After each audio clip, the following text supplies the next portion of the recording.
शादी के बाद विदाई का समय था। प्रीति अपनी माँ से मिलने के बाद अपने पिता से लिपट कर रो रही थी और वहां मौजूद सभी लोगों की भी आंखों में आंसू थे। उस समय प्रीति ने घूंघट निकाला हुआ था और अब उसका विदा होकर ससुराल जाने का समय हो गया था। तो जैसे ही प्रीति रोती हुई कार में बैठने लगी, तभी उसकी छोटी बहन रोती हुई उससे दोबारा लिपट कर रोने लगी। तभी गाड़ी के पास खड़े प्रीति के पति अमित से उसका दोस्त कार्तिक कहता है, अरे यार अमित, यहाँ से घर पहुँचते ही सबसे पहले होटल पंजाबी बाग पहुँचकर एक बढ़िया सा खाना खाएंगे, क्योंकि यहाँ तेरे ससुराल में तो एकदम घटिया खाना था।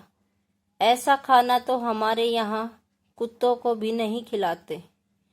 तभी साथ ही खड़े अमित के छोटे भाई ने भी कहा, हाँ यार, यहाँ का खाना तो एकदम बकवास था और रसमलाई में तो रस ही नहीं था। ये कहते हुए वो तीनों ही जोर जोर से हंस रहे थे। तभी प्रीति के पति अमित ने भी अपने ससुराल वालों की मजाक उड़ाते हुए कहा कि हाँ यार, मैंने भी मजबूरी में ही यहाँ का खाना खा लिया, वरना मैं तो ऐसे खाने को तो हाथ भी नहीं लगाता। और अब पक्का हम तीनों घर पहुँचते ही होटल पंजाबी बाग का खाना खाएंगे। अपने पति के मुंह से ऐसी बातें सुनकर प्रीति कार में बैठते बैठते रुक गई और उसने गुस्से में सबके सामने अपना घूंघट हटाते हुए कार के दरवाजे को जोर से बंद किया और आंखों में आंसू लिए प्रीति अपने पिताजी के पास चली गई और उनका हाथ पकड़ उसने ये कहा कि पिताजी, मैं ससुराल नहीं जाऊंगी, मुझे ये रिश्ता बिल्कुल मंजूर नहीं है। ये बात प्रीति ने इतनी जोर से कहा कि सब लोग उसकी बात सुनकर हक्के बक्के रह गए। सब लोग प्रीति के नजदीक आ गए और प्रीति के ससुराल वालों पर तो जैसे पहाड़ ही टूट पड़ा हो। वजह क्या थी, ये किसी को भी समझ नहीं आ रहा था। तभी प्रीति के ससुर सतीश जी ने आगे बढ़कर प्रीति से पूछा कि प्रीति बेटी, बात क्या है? तुम अचानक ही शादी होने के बाद अपनी विदाई होने के समय यूं शादी को नामंजूर कर रही हो। तभी प्रीति कुछ देर चुप रहने के बाद अपनी आंखों में आंसू लिए अपने ससुर से बोली कि बाबूजी, आपको पता है, मेरे माता पिता ने अपने सभी सपनों को मारकर हम सभी बहनों को इतना पढ़ाया लिखाया और काबिल बनाया, और आप जानते हैं कि एक बाप के लिए उसकी बेटियां क्या मायने रखती हैं। वैसे आप और आपका बेटा कभी नहीं जान सकते, क्योंकि बाबूजी, आपके घर में तो कोई बेटी है ही नहीं। और आप जानते हैं, मेरी शादी में आने वाले बारातियों के लिए खाने पीने की एक भी कमी न रह जाए, इसलिए मेरे पिताजी पिछले 3 महीने से रात को 2 से 3 बजे तक जागकर मेरी माँ के साथ ये योजना बनाते थे कि रसोइया कौन होगा और खाने में बारातियों के लिए किस किस तरह का खाना बनवाना है और बारातियों को कहाँ बिठाना है, ताकि कहीं किसी को बुरा न लग जाए। और शायद आप नहीं जानते कि मेरी माँ ने पिछले 1 साल से एक भी नई साड़ी नहीं खरीदी, क्योंकि मेरी शादी में पैसों की कोई कमी ना हो जाए। और आज भी मेरी शादी में भी मेरी माँ मेरी बड़ी बहन की साड़ी पहनकर खड़ी है। और ये तो कुछ भी नहीं, मेरे पिताजी भी 200 रुपए की इस शर्ट के नीचे कई छेद वाली बनियान पहनकर खड़े हैं। और ये सब सिर्फ इसलिए ताकि मेरी शादी में कोई कमी न रह जाए।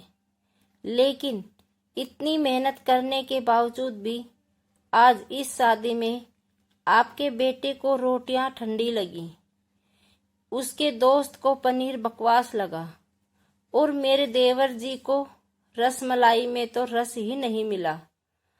और तो और मेरे पति अमित जी तो कह रहे थे कि वो तो ऐसे खाने को हाथ भी नहीं लगाते, बस उन्होंने तो मजबूरी में ही ये खाना खा लिया। अगर सब कुछ इन्होंने मजबूरी में ही खाया है तो इसकी क्या गारंटी है कि मुझसे शादी भी ये अपनी खुशी से ही कर रहे हैं। कल को अमित जी ये भी कह सकते हैं कि मुझसे भी उन्होंने मजबूरी में ही शादी की है। और प्रीति रोते हुए अपने ससुर से ये भी कह रही थी कि जिस माता पिता ने मेरी शादी में दिन देखा न रात, बस शादी की तैयारियों में लगे रहे, उन माता पिता पर आज आपके बेटे और उनके दोस्त यूं जोर जोर से हंस रहे हैं और उनकी इतनी बेइज्जती कर रहे हैं। क्या आपके घर में माता पिता की इतनी ही इज्जत होती है? तभी प्रीति के ससुर ने कहा कि बेटी, इतनी छोटी सी बात पर तुम इतना नाराज हो गई। तो प्रीति ने अपने ससुर की बात को काटते हुए कहा कि बाबूजी, ये छोटी सी बात नहीं है। अगर शादी के बाद मैं भी आपकी इज्जत न करूं तो आपको कैसा लगेगा? ये सुनते ही प्रीति के ससुर ने शर्म के मारे अपनी आंखें नीची कर ली। तभी प्रीति ने कहा, लेकिन बाबूजी, आप चिंता न करिए, हमारे अंदर हमारे अच्छे माता पिता के संस्कार हैं। किसी की बेइज्जती करना ये सब हमारे माता पिता ने हमें कभी सिखाया ही नहीं है। ये सुनते ही प्रीति के पिताजी मनोज जी ने आंखों में आंसू लिए अपनी बेटी को गले से लगा लिया और उससे कहा कि बेटी, मुझे गर्व है कि तू मेरी बेटी है और अब तू शांत हो जा। बेटी, तुझे मेरी कसम, तू इन्हें माफ कर दे और खुशी खुशी अपने ससुराल चली जा। तभी प्रीति का पति अमित भी प्रीति के पिताजी और प्रीति से हाथ जोड़कर माफी मांगता है और ये कहता है कि बाबूजी, मुझे माफ कर दो, सारी गलती मेरी ही है।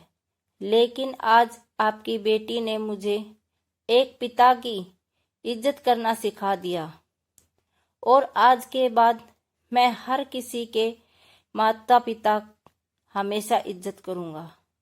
उसी वक्त प्रीति के ससुर सतीश जी भी आगे आकर अपनी बहू प्रीति के सर पर हाथ रखकर कहते हैं कि मैं तो बहू लेने आया था, लेकिन ईश्वर बहुत कृपालु है, उसने मुझे बहू के रूप में एक बेटी दे दी और वो भी इतने अच्छे संस्कार वाली, जो कि माता पिता का भी इतना सम्मान करती है। और अब बेटी, मेरे कहने से इन नालायकों को भी माफ कर दे, मैं हाथ जोड़ता हूँ तेरे सामने। तभी प्रीति अपने ससुर जी के दोनों हाथों को पकड़ लेती है और कहती है कि नहीं बाबूजी, आप मेरे पिता के समान हैं, कृपया आप मेरे सामने हाथ मत जोड़िए। तभी प्रीति के पिताजी मनोज जी कहते हैं कि समधी जी, आप मेरी बेटी के सामने हाथ जोड़कर कृपया हमें शर्मिंदा मत कीजिए।